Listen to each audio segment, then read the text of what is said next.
أعوذ بالله من الشيطان الرجيم بسم الله الرحمن الرحيم ولقد أرسلنا موسى بآياتنا إلى فرعون وملئه فقال إني رسول رب العالمين فلما جاءهم بآياتنا إذا هم منها يضحكون وما نريهم من آية إلا هي أكبر من أختها وأخذناهم بالعذاب لعلهم يرجعون وقالوا يا أيها الساحر ادع لنا ربك بما عهد عندك إننا لمهتدون فلما كشفنا عنهم العذاب إذا هم ينكثون ونادى فرعون في قومه قال يا قوم أليس لي ملك مصر وهذه الأنهار تجري من تحتي أفلا تبصرون أم أنا خير من هذا الذي هو مهين ولا يكاد يبين فلولا ألقي عليه أسورة من ذهب أو جاء معه الملائكة مقترنين فاستخف قومه فأطاعوه إنهم كانوا قوما فاسقين فلما آسفونا انتقمنا منهم فأغرقناهم أجمعين فجعلناهم سلفا ومثلا للآخرين۔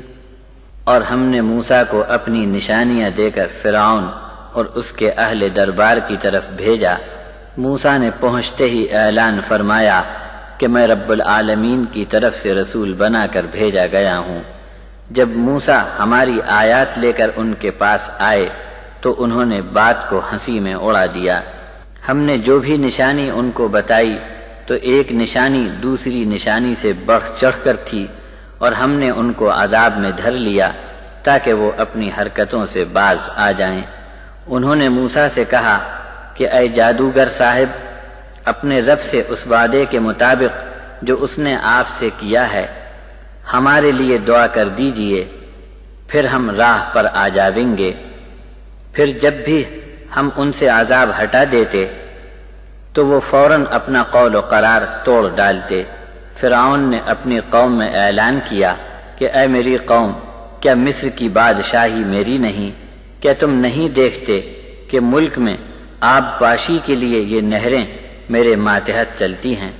کیا میں بہتر ہوں یا وہ ایک بے وزن آدمی جسے صاف طور پر بات کرنا بھی نہیں آتا؟ اگر واقعی یہ کوئی بڑا شخص ہے تو اس پر سونے کے کنگن کیوں نہیں ڈالے گئے، یا اس کے ہمراہ آگے پیچھے فرشتوں کا بڑا حفاظتی دستہ ہوتا۔